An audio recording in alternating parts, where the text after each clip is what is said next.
do a little correction there. I believe that Tony Robbins or Zig Ziglar, they're number one, number two. I'm a very close third, though. But, and you know but what? I'm gaining on them. Humility is one of the keys of success, so thanks for saying that. So Les, our show is all about change. Yes. And we have a lot of change agents and people who inspire change in others. I guess one of the first questions I wanted to ask you is, what is the hardest change that you've ever had to go through?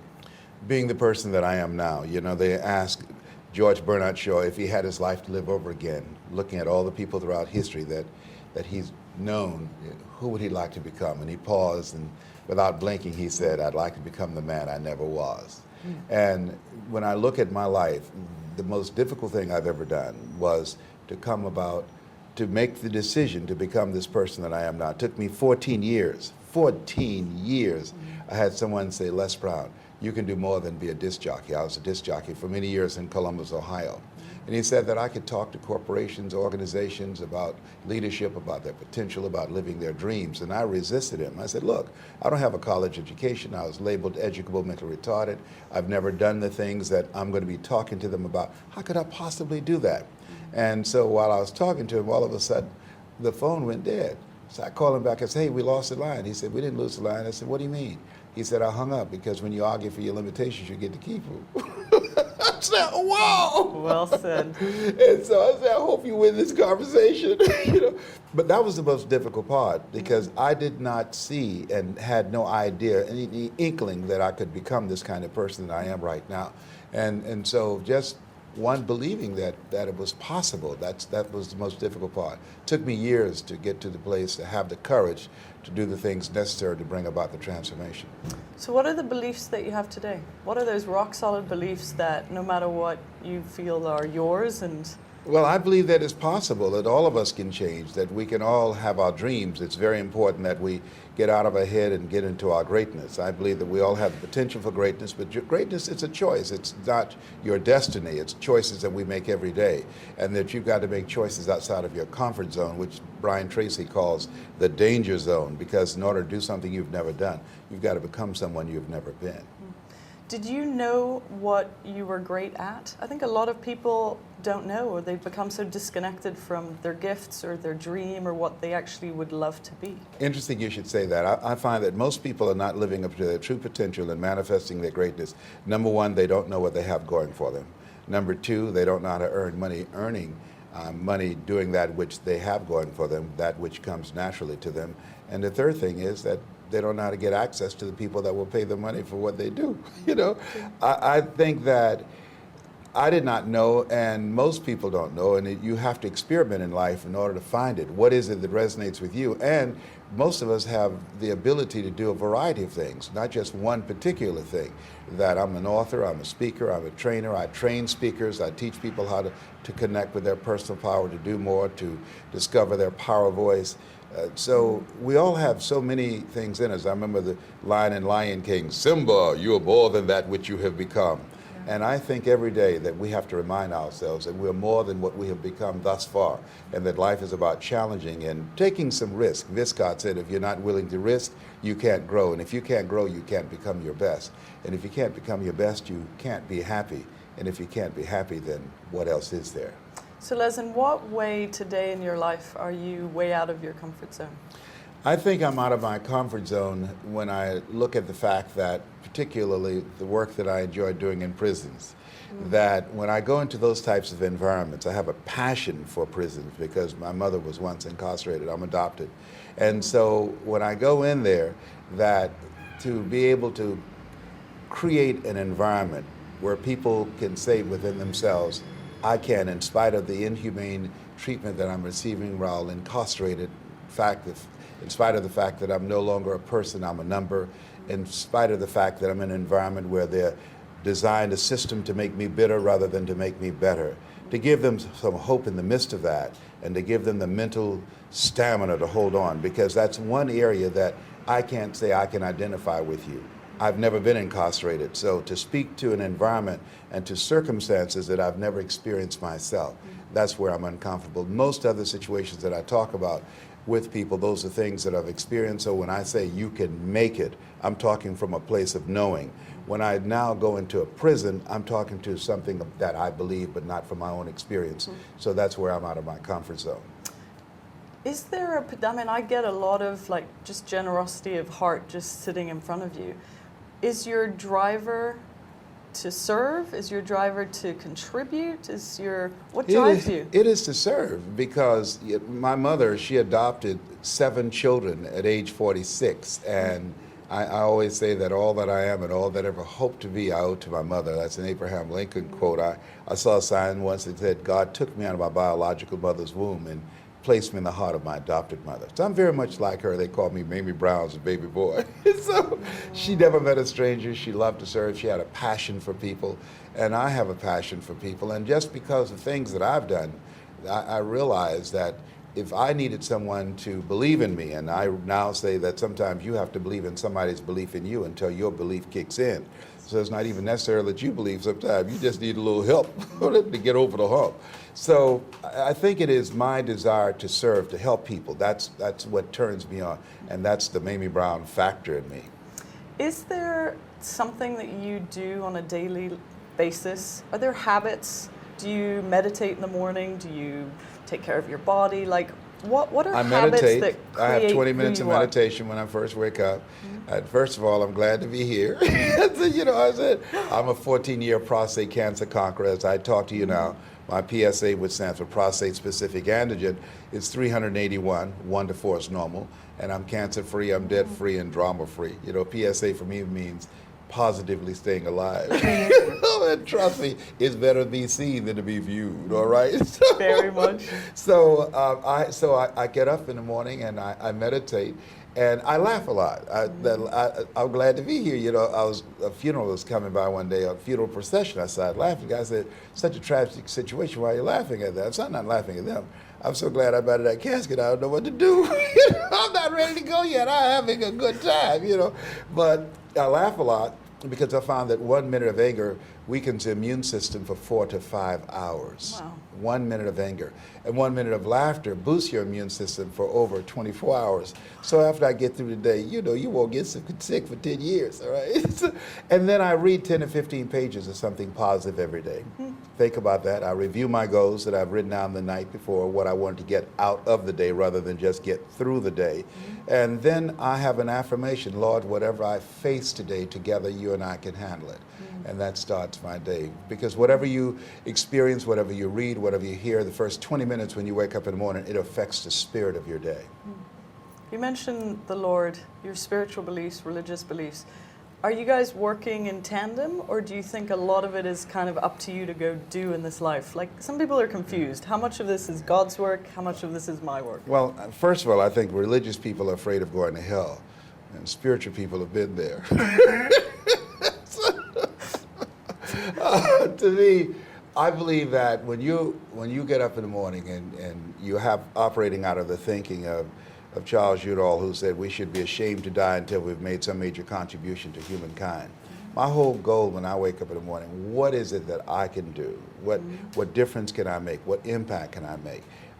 What level of light can I bring to a situation of darkness, or a word of encouragement or a smile? That's what turns me on. And they said that service is a rent we pay for the space that we occupy while we're here on earth. And I'm always looking for ways in which I can serve. We're going to be right back with Les Brown.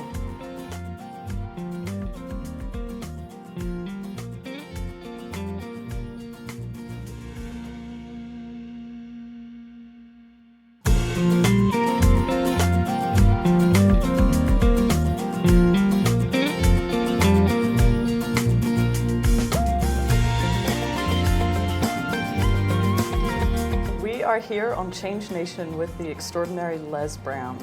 Les, who encourages you? Who supports you? When you have dark days, or maybe you don't have dark days, but when you're like, wow, I need someone to pick me up. Being dark as I am, people? you always have dark days. Les Brown and more black. All right, anyhow. Well, I have a group of people. I believe in OQP, only quality people. You have to have people around you that you can learn from, that you can grow from, and that people that will encourage you. And to have some friends that tell me, Les, you can make it. You can go through this thing. You can handle this.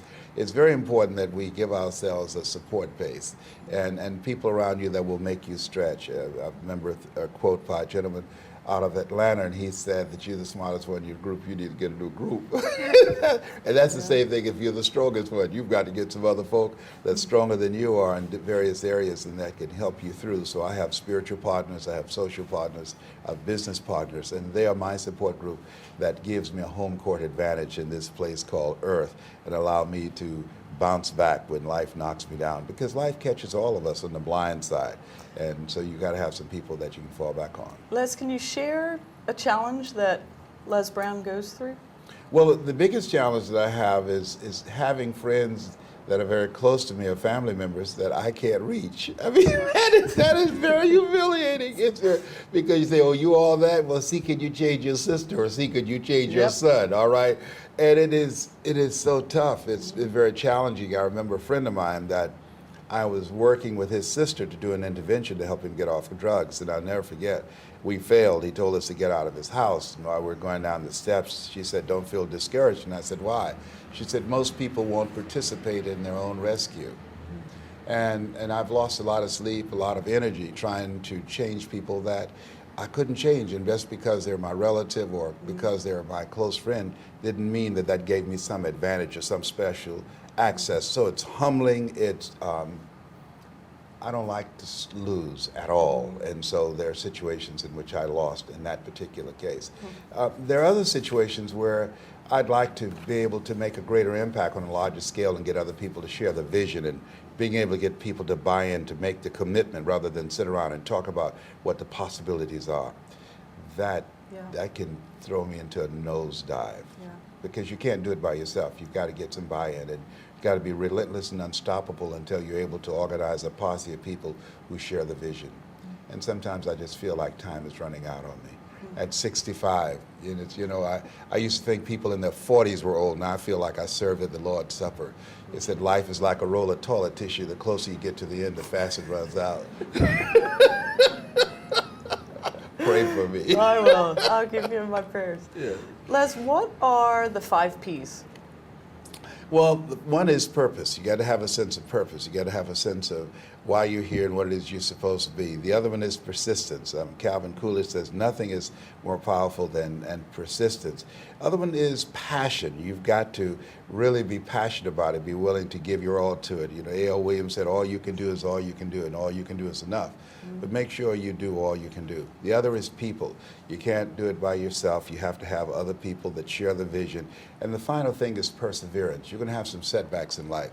Life's going to kick your butt. It's not personal. Don't ask the question, why me? Why not you? Who would you suggest? Would you like to give us some names? It's going to kick your butt. And so I've got a saying, when life knocks you down, try and land on your back, because if you can look up, you can get up. It's these things. Do dreams, do achieving goals, is that what creates happiness? Like a lot of the times people are like, well, that's what's going to make me happy. What makes you happy? Bernie Dorman said something that I think is very important. He said the happiest day of the 2 most important moments in life, the day that we're born, and the other moment is the day we realize why we're born. I think when you're in alignment or why you're here, that gives you a sense of happiness and a sense of fulfillment and a sense of joy that passeth all human understanding. Getting up in the morning, knowing the reasons you were chosen out of 400 million sperm to come here to do a work that is your assignment, to leave the world in better shape than how you found it, to bring something here that was not here before you showed up. And when you know what that is and you go after that, that to me is living life full, and it gives you a sense of fulfillment that goes beyond who you are and has impact that unravels long after you're boxed and buried. How did you find that? Through experimenting, and when I just tried a lot of things. I used to be a disc jockey. Les Brown, LB, Triple P, there were none before me, and there will be none after me. Therefore, that makes me the one and only, young and single and love to mingle. I was the man about town. I used to be a state legislator, community activist. I used to be a photographer. I've done a variety of things, and then getting into speaking and now training speakers, which is my greatest gift of helping a person to find their voice. And so through experimenting, I'm an author, so all of those things help to contribute to who Les Brown is. Is there something that you would say to someone, no matter what, about finding their voice, about finding their truth? Or is everyone different? I believe that everyone has a calling on their life, the fact that they're still here. And they owe it to themselves to find out what is it they're supposed to do. An experiment. I went from job to job, trying to find that which resonated with me. And everything that I've gone through, all the defeats, all the disappointments, I tell people that when you're going through some tough times, you don't want to just go through them, you want to grow through them. What is it that you learn from that? And it's going to give birth to a part of yourself that you don't know. And I think that through that persistent and that thirst and that hunger to find out that other part of yourself, that's worth the journey that you're going to go through. Is there an issue that you care most about? Is there something that if you I could care dedicate- about breast cancer. My mother was a 22-year breast cancer conqueror, so I do a lot of work in that area to raise funds for that. I care about prostate cancer, being a 14-year prostate cancer conqueror, and encourage men to get their rectal digital examination and their PSA test, and I'd be glad when they could check our prostate by looking in our ears. And you don't understand that. I care about our youth. One of the things I do with young people, help them mindset development, teach them how to become effective communicators, how to dress like a prospect and not a suspect, how to select relationships that's an asset to them rather than a liability, and success strategies for making it in a global economy. I care about autism. I'm raising funds in that particular area, helping parents know the three most important things that you must identify between a child's age of 0 and 3 before their brain fully develops. Those are the things I care about, and reducing the recidivism rate. We incarcerate more people in the United States than any place else on the planet, and I believe that we can do more than just warehouse people. We can transform them. The technology is available, the methods available. We just have not made the commitment to do that. Les, as a final question, you mentioned parenting. What is it that parents must do, must say, must teach their kids so that they, grow up with a different set of beliefs, different way of viewing the world, different way of viewing themselves?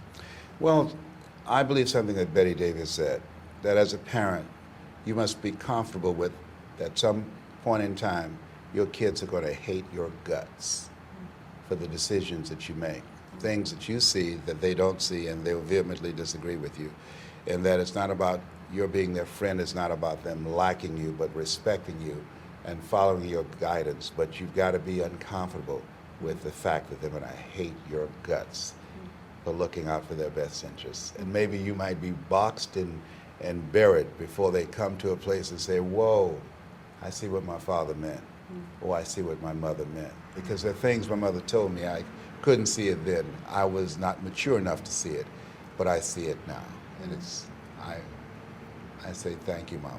And I say thank you, Mama, too, for giving us who you are today. Thank you so much for being on the show, Les. Thank you so very much. God bless the day you were born. Oh, thank you. It's a true pleasure to cross paths with you. For more information about the extraordinary Les Brown, please visit his website at lesbrown.com. He also told me before the show started that he's doing a special program about people discovering their own voice, their power voice, why you're here, what you should be doing with your life. So I highly encourage you to check in, get more details about that. And for more inspiring, informative, exciting interviews, please be sure to check us out on the web at changenation.com. Thanks for listening.